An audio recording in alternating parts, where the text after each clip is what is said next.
Yes, okyali nange Hawula HK program Kifansalira era ng'essaawa eno ennyini ndina omuntu omulala nabagamba nzize kubayigiriza nakubasomesa why not rakineda era ng'essaawa eno nkyali ku celebrity catch naye ng'essaawa eno ndina omukyala agenda kuba atubuulira amanya ge n'ebirala tujja kuba tubimanya. Nsanyuse nnyo okulaba ku program Kifansalira. How are you? I'm very fine. How are you? Oli bulungi? Ndi bulungi. Kakati atulaba ayagala kumanya nze nga manyi naye kati atulaba tagamanyi so tumanye amanya g'omukwano. Amanya ge wampita Doreen Samhaba. That's all? That's all. Married? I'm saying green. Yes, I'm married with a 3-year-old baby. Oh, yes. That's good. Yes. So badde nkulaba nnyo mu fashion industry okola makeup. Yes. Kyali kitya kibadde kitya? Kyali kirungi, kikyali kirungi. Natandika makeup nga 2013 naye ng'ebiseera ebyo yes ng'abantu ebiseera ebyo tebali tebaliwo ne bwobukola bakusinkana ku ne bagamba ono biki kubanga natandika nga ndi ku ssomero abaana nga bajja ne mbakolako ne tukola mu theatre. Wayiga otya akasige wagenda ku Google? Kale sagenda na ku Google just nabikola because kubanga nga nkyali muto ndowooza nga ndi mu P5 nga netekako kali ku gloss bwekyo wayagala nga nnyo okwekolako kwetereza nga ne salade jirita kati ebyejirita byavaawo olina okozesa situiza kati byonna byavaawo so ndudde nnyo mu makeup industry naye nga it's my passion njagala nnyo. Wakisomerera okola makeup? Just nasoma course ku university naye nga nkyali bweru nabikolanga nnyo nga ndina sister wange in-law ku dduuka lya saloon so we nayigira ebintu ebingi nekola ne ka certificate that time nga nkyali ebweru so we nabitandikira ne mbikuka mu nojango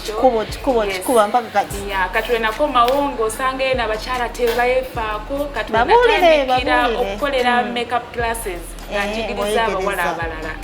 era ndi musanyufu nnyo nti abasinga bayiga era nga mbafunira n'ebyokola ne tukola wamu so ndi musanyufu nnyo nti ebiseera bye nabeera mu makeup industry neera kati nti nayigiriza nnyo abawala abangi abakyala abangi okwefaako okwerabirira makeup kikulu nnyo. Kakati lwaki ate wavudde mu fashion ate nodda mu entertainment? Sinti navudde mu fashion nenzira mu entertainment kyenasomerera kyennyini it's tourism and hospitality so mbiruddemu nga tulwaninga hotels wano e Uganda mbiruddemu nnyo so kati makeup yo yali passion yange naye kyenasomerera kyennyini kyoyagala kati okukola so kyenina okukola nakola paati yange okuyigiriza abakyala kiri ndi musanyufu nti nakola ekyo ebiseera bye nakikoleramu naye kati nina okukola kiri kyennyini kyenasomerera kyebasasuliranga fees okitegeera kati nina okusasula byebasasulira I know but still omuntu wakubirako oza okujja n'onkolako you can go nze kyenjagala nnyo njagala ndaba abakyala balamuka bulungi n'abasajja kubanga waliwo abasajja balowooza nti abakyala be beekolako bokka n'abasajja balina okwerabira ensusu zaabwe bagambe bamaiko ne basooda yes balina okwefaako nabo ne bagende bagende mu scrub ensusu zaabwe zireme okubeera nga nkakanyavu zifaananawo. Okay, so twogere ku entertainment industry wagitandise watandise naki? Kati nze gwolaba waliwo ekijja temujja kisobola era mwetegeke mwambale engato mwepimpinge mukyali kubanga tufumbidde emyaka egyo ebiri nga tuye tufumba kati obudde bwakujjula akatale tekagati tunagenda. Let's still talk about skin. Yes. Abakyala bangi bali eyo bawamuleka ku makya nasigala mu buliri mu night embi ezennene ezo ezigwa bweziti zebagula wansi mu katale ezo embi musajja nako katokoze kaviiri toyina makeup tosaze kasige owunya bubi babuliremuko kati nga gwaludde makeup omukyala yandibadde yeetereza atya nti omwami bwadda abire nga ayagala kusigala wakagana okukola ki ogenda ewalala kati awuyinza bagamba otya olaba ne bwe tubanga ebiseera byenda tebabeeranga ne deodorant biki ebyo naye bakozesanga natural remedies kati osobola kubeerawo n'owunya ate nga olina ebibala wabirima olina enniimu genda osala enniimu welongoose owunyira abantu funa enniimu oba olina ssente genda ogulayo kadeodorant konna kwoba osobodde okugula naye bwoba toziina togamba banange siina ate n'owunyira abantu kozesaako enniimu enniimu kyekikulu enniimu mukiwulidde eyamba nnyo eri eyamba nnyo eno kakati ka skin abakyala bagala nnyo makeup nabo tubogereko nga Monday Tuesday Wednesday ina makeup mukwano teweewulira kati olaba nze nga nze sikkiriza nti olina okwambala makeup from Monday up to Sunday olina okufuna amaato olunaku at least olunaku lumu kati nga olaba obeera okola buli lunaku okulabika obulungi naye funamu olunaku lumu ne bwabanga ofisi zaako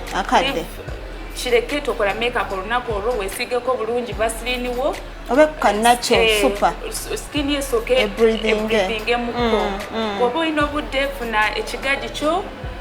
kijjamu geero yo bulungi weesiigeko recovering skin yo from good makeup gwe tukozesa kubanga era bamukola mu bintu bye tutamanyi yadde birungi naye twabisanga tetwazalibwa nabyo mbagala nnyo rongo awe kankomeo n'ebingi enkwagala nnyo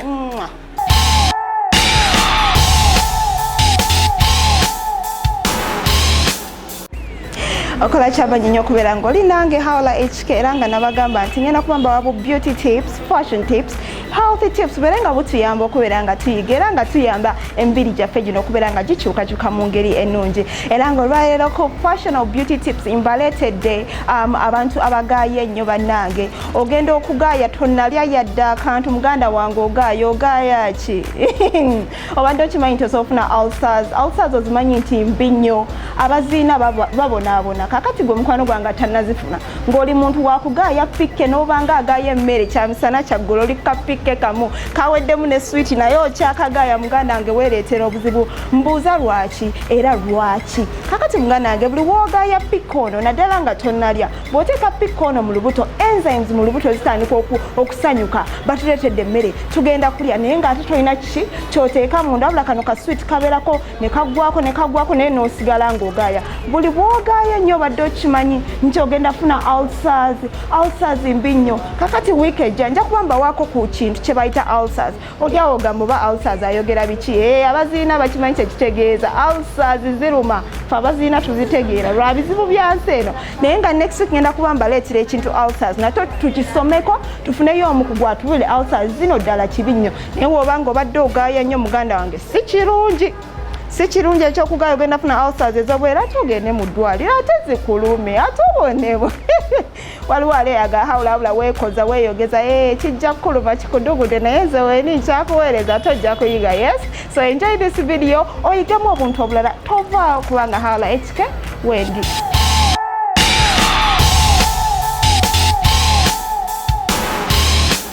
kakati abali eyo nga bulijjo ndowooza ogamba kano kati twabagambe this is an iPad kayambako ba client nga ffe abazze okugula ku gawuni oba ekintu kyonna okubeera nga bagamba kano ke katabo kaffe gawuni ki gy'oyagala mukwano gwange tekinologi yajja n'ojja ku iPad eno nogaa nti njagala kano oba njagala kano ng'okozesa mukono gwo abatabirina mubigule bisangwano wakako sisters bride oba bakayinaako etabbu bannange gawuni ziri kuno mukama katonda ng'omwami olinda kimukwa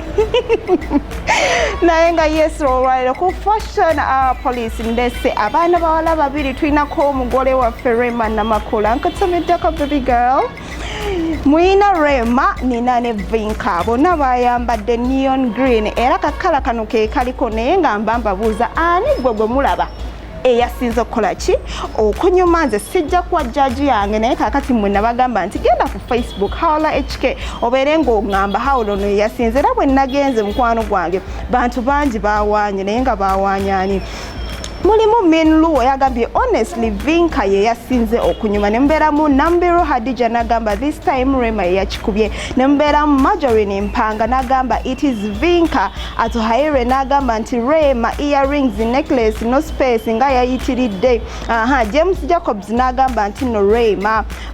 Helen nagamba Rema Asimwe nagamba I love Rema's green jacket but I don't like the shoes nti engatto teyazaagadde zayitiridde nnyo Jalia nagamba Vinka knows how to accessorize